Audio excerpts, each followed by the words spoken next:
वक्रतुण्ड महाकाय सूर्यकोटि समप्रभ निर्विघ्नं कुरु मे देव सर्वकार्येषु सर्वदा। नमस्कार, मैं एस्ट्रोलॉजर न्यूमरोलॉजिस्ट प्रवीण कौर अपने चैनल पर आपका हार्दिक अभिनंदन करती हूँ, आपका स्वागत करती हूँ। मैं आज आपसे बात कर रही थी कि आपकी कुंडली के 12th हाउस के बारे में। अगर आप किसी की कुंडली के 12th हाउस में राहु है तो राहु वहां पर क्या अपना रोल शो करता है। पहली बात तो हमें ये पता होना चाहिए कि हमारी कुंडली का 12th हाउस क्या रिप्रेजेंट करता है। हमारी कुंडली का 12th हाउस यानी कि वहां पे अगर राहु है, 12th हाउस क्या कर रहा है। 12th हाउस हमारा सबकॉन्शियस माइंड भी है, स्पिरिचुअल जर्नी भी वहां से देखते हैं, आइसोलेशन देखते हैं, भूत प्रेत और व्यय का हाउस भी काउंट करते हैं। और अगर वहां पे राहु है तो राहु क्या कर रहा है, राहु आर्ट और पावर से भी जोड़ता है। व्यय का हाउस होने के साथ साथ हमें यह भी ध्यान रखना चाहिए कि अगर हम व्यय कर रहे हैं यानी एक्सपेक्टेशन का हाउस है तो व्यय करते हुए हमें इन बातों का भी विशेष का ध्यान रखना चाहिए कि अगर हम पैसा खर्च कर रहे हैं तो वो किस चीज के ऊपर खर्च कर रहे हैं, अपनी एजुकेशन पे या अपने प्रोफेशंस के ऊपर या अफेयर वगैरह जिनके चलते हैं इस चीज के ऊपर, लड़की के ऊपर खर्च कर रहे हो या अपने स्पाउस के ऊपर खर्च कर रहे हो या अपनी फैमिली पे खर्च कर रहे हो। वहां से हम फॉरेन ट्रिप भी देखते हैं, हॉस्पिटल भी देखते हैं, प्रिजन भी देखते हैं और अध्यात्म का कारक भी वहां से देखा जाता है। वहां से हम बेडरूम का प्लेजर भी देखते हैं, वो लेफ्ट आइज को भी शो करता है और आपके फिट को भी शो करता है। अगर ये हाउस पॉजिटिव देने में आए तो ये व्यक्ति को नेम फेम सब कुछ दे देता है। लेकिन कई बार आपने देखा होगा कि उस हाउस को हम भूत प्रेत का कारक भी मानते हैं अगर वहां पे राहु है तो। अब 12th हाउस क्या है, 12th हाउस हमारा व्यय का है और हमारी स्पिरिचुअल डिवाइन पावर से वहां से हमें जोड़ता है। कई बार आपने देखा होगा कि कई लोगों को डिप्रेशन की प्रॉब्लम्स हो जाती है या फिर ऊंचाई से डर लगता है या पानी से डर लगता है तो उनको फोबिया कहते हैं इस बीमारी को। तो इस तरह के लोग मोस्टली डिप्रेशन में आ जाते हैं या फिर इन चीजों को फोबिया टाइप की बीमारी शुरू हो जाती है। वो अध्यात्म का कारक है, भूत प्रेत का कारक भी मानते हैं हम। वहां से कई बार ऐसे लोगों को अपने साथ किसी भी आत्मा का साया फील होता है। अब वो आत्मा, वो चीज कुछ भी हो सकती है, वो परमात्मा भी साथ भी कनेक्ट हाउस है क्योंकि हम डिवाइन पावर से जुड़ रहे हैं वहां से। तो डिवाइन पावर कई चीजों को रिप्रेजेंट करती है। कई लोग डिवाइन का क्या मतलब है कि यानी कि आप उस शक्ति से जुड़ने चाह रहे हैं जहां ज्ञान की आवश्यकता नहीं है, जहां आप मोह माया से हर चीज से दूर। आपने देखा होगा कि महात्मा बुद्ध जब घर छोड़ के गए, क्या वो घर गृहस्थी में रह के अपने उस चीज को पावर को नहीं बढ़ा सकते थे? क्या वो वहां पे घर पे रह के अपने ज्ञान को नहीं बढ़ा सकते थे? लेकिन जब कुछ ऐसी कंडीशंस हो जाती हैं, जब आप डिवाइन पावर से जुड़ते हैं तो नेचुरल सी बात है वहां पर एक आप अपने आप में शून्य हो जाते हैं। जब आप अपने आप में शून्य हो गए तो ऐसे व्यक्ति तो क्या होता है कि वो वहां से डिटैचमेंट हो गया उसका। तो राहु क्या है, राहु को जहां पे भी होता है उसे मॉनिटरिंग गेन करनी है। तो हो सकता है ऐसा व्यक्ति वहां पर अध्यात्म में तो जाए लेकिन अध्यात्म के माध्यम से वो अपना नेम एंड फेम चाहेगा। ऐसे लोग मोस्टली राहु यानी कि अगर 12th हाउस में राहु है तो राहु रिसर्च का कारक भी माना जाता है। ऐसे व्यक्ति एक अच्छे एस्ट्रोनॉट भी होते हैं क्योंकि उसको वहां से मॉनिटरिंग गेन करनी है। हो सकता है कि वो एजुकेशन उसने कुछ इस तरह की ली हो जिसपे वो रिसर्च कर रहा हो।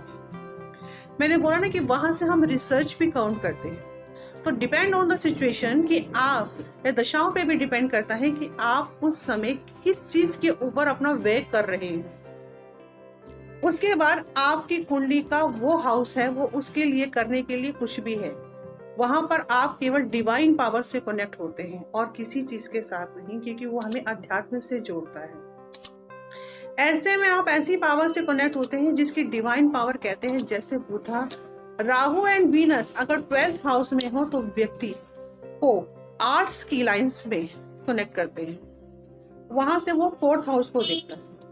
फोर्थ हाउस आपकी माँ है, आपका गांव है, आपका टाउन है, आपका प्लेजर भी वहां से हम देखते हैं कि आपकी फैमिली वहां पे आप कितनी लग्जरी लाइफ जी रहे हैं। तो नेचुरल सी बात है कि जब आप वहां से उसकी मॉनिटरी गेन करेगा तो राहु वहां पे देख रहा है, तो नेचुरल सी बात है कहीं ना कहीं उसकी वो अपने घर में राहु वहां पर उस चीजों को, हाउस को से रिलेटेड चीजों को भी पाना चाहेगा। उसका बाद वो देखता है 6 हाउस को। 6 हाउस आपका कंपटीशन है, आपका लॉन है, आपके एनिमीज हैं, इन सब पे। लेकिन वहां केतु है, लेकिन राहु हर चीज में एक्सपर्ट है। वो दिमाग से डिसीजन लेता है, केतु हार्ट से लेता है। तो कहीं ना कहीं दिमाग के आगे दिल हार जाता है। तो यही सिचुएशन यहाँ पे बैठे हुए केतु की भी हो सकती है। उसके बाद उसका एक्सेप्ट जाता है 8th हाउस। अब 8th हाउस क्या है? हमारी ससुराल का धन भी है, हमारी वाइफ का धन भी है और हमारा ससुराल भी है। वहाँ से हम डीप नॉलेज के बारे में बात करते हैं, ऑकल्ट साइंस के बारे में बात करते हैं, और वहाँ से हम एक्सीडेंट्स वगैरह भी देखते हैं और बहुत सी चीज़ें और भी देखते हैं।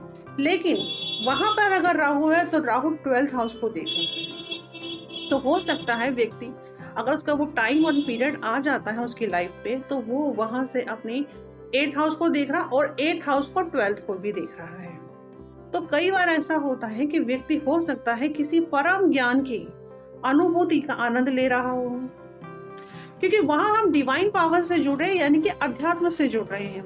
और जब हम कहीं ना कहीं अध्यात्म से जुड़ते हैं तो हम कहीं ना कहीं संसारिक चीजों से दूर हो जाते हैं। ये depend on the planet, depend on the situation कि आपकी कौन सी दशा चल रही है। राहु उस हाउस में है तो वो कहाँ पे दृष्टियां डाल रहा है और उस हाउस के लॉर्ड की कंडीशंस आपकी कुंडली में क्या है। राहु मॉनिटरिंग गेन करना चाहता है, उसे नेम एंड फेम चाहिए।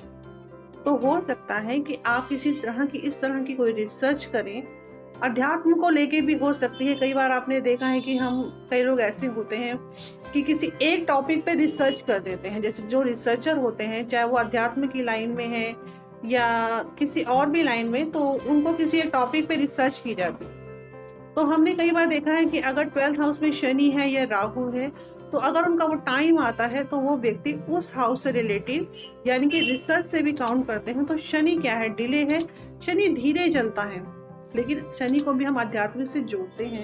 तो हो सकता है कि वो व्यक्ति कहीं ना कहीं किसी तरह की रिसर्च में जुड़ा हो। 12th हाउस हमारे अध्यात्म का कारक भी माना जाता है, लेकिन वहां से राहु एक डिजायर प्लैनेट है। अब डिपेंड करता है कि राहु अपनी डिजायर्स को किस तरफ मॉनिटरी गेन करेगा। तो किसी और प्लैनेट के साथ जुड़ के उस हाउस, क्योंकि अगर वो सूर्य या चंद्रमा के साथ होता है तो एक बार को हम अच्छा नहीं मानते हैं। लेकिन अगर वो हाउस उसके मित्र का है तो नेचुरल सी बात है आपको बाहर जाने का मौका मिलेगा, आप किसी अच्छी चीज के ऊपर रिसर्च भी करेंगे, राहु आपको वहां से नेम एंड फेम दे देगा।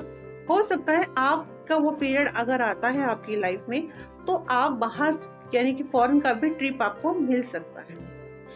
अब मैंने बहुत सी आपको बातें बताई है कि depend on the situation, depend on the condition, कि राहु की आपकी कुंडली में कंडीशंस क्या है और राहु के वो हाउस उसके मित्र का है या किसी एनिमी का है। क्योंकि आप बेनिफिट्स राहु कहाँ देगा? जहां उसके मित्र का हाउस हो। नमस्कार, मैं अपनी वाणी को यही विराम देती हूँ। दोस्तों, अगर आपको मेरा ये चैनल पसंद आता है और आपको लगता है कि नॉलेज शेयर करनी चाहिए, तो प्लीज आप मेरे इस चैनल को आप लाइक कीजिए, सब्सक्राइब कीजिए और शेयर कीजिए। जय माता दी।